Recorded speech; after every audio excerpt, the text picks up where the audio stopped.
દર્શક મિત્રો, સાબર આવાજ ન્યૂઝ પરિવાર તરફથી ગુજરાતના પનોતા પુત્ર અને હિન્દુ ધર્મની જ્યોત જલાવી હિન્દુઓમાં આસ્થા જગાવનાર એવા ધર્મ પ્રેમી ઠાકોર ચંદ્રસિંહ જવાનસિંહને ભારતીય હિન્દુ પરિષદમાં રાષ્ટ્રીય મહામંત્રી, વેપાર પ્રકોષ્ઠ તથા ક્ષત્રિય મહાસભા સંપૂર્ણ ભારતના રાષ્ટ્રીય મંત્રી અને પ્રદેશ ગુજરાતના પ્રભારી તરીકે નિમણૂક કરવામાં આવી છે. તે બદલ ખૂબ ખૂબ અભિનંદન અને શુભેચ્છાઓ પાઠવવામાં આવી.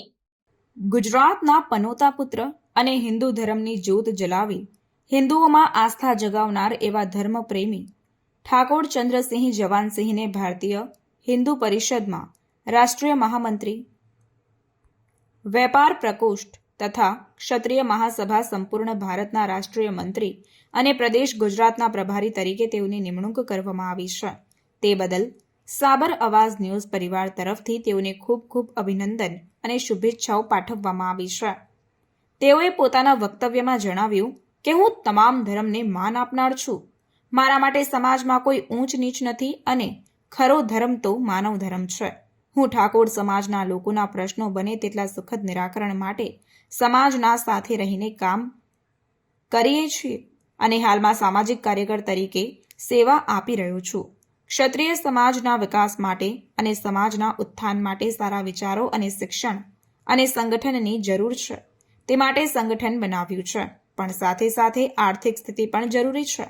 તે માટે ઉચ્ચ શિક્ષણ મેળવી સારી નોકરી મળી શકે તે દિશામાં પગલાં ભરવા અને નોકરી મળે પછી સમાજ જરૂરિયાતમંદ લોકો માટે આર્થિક અને સામાજિક અને શૈક્ષણિક રીતે ભોગ આપવો જોઈએ અને વ્યસન તથા કુરિવાજો અને અંધશ્રદ્ધા જો સમાજમાં હોય તો તે દૂર કરવા સહયોગ આપવો અને દરેક સમાજને મદદરૂપ થવા માટે આપણે સૌએ આગળ આવવું જોઈએ અને એકતા રાખીને આગળ વધવું જોઈએ તેવી વિનંતી પણ કરી હતી. રિપોર્ટર શૈલેષસિંહ ડાભી, દહેગામ.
આવા ન્યૂઝ જોવા માટે સાબર આવાજ યુટ્યુબ ચેનલને સબસ્ક્રાઇબ કરો અને લાઇક કરો, જેથી હવે પછીના દરેક સમાચાર સબસ્ક્રાઇબ કરેલા હશે તેઓને નવા સમાચારની માહિતી મળી જશે.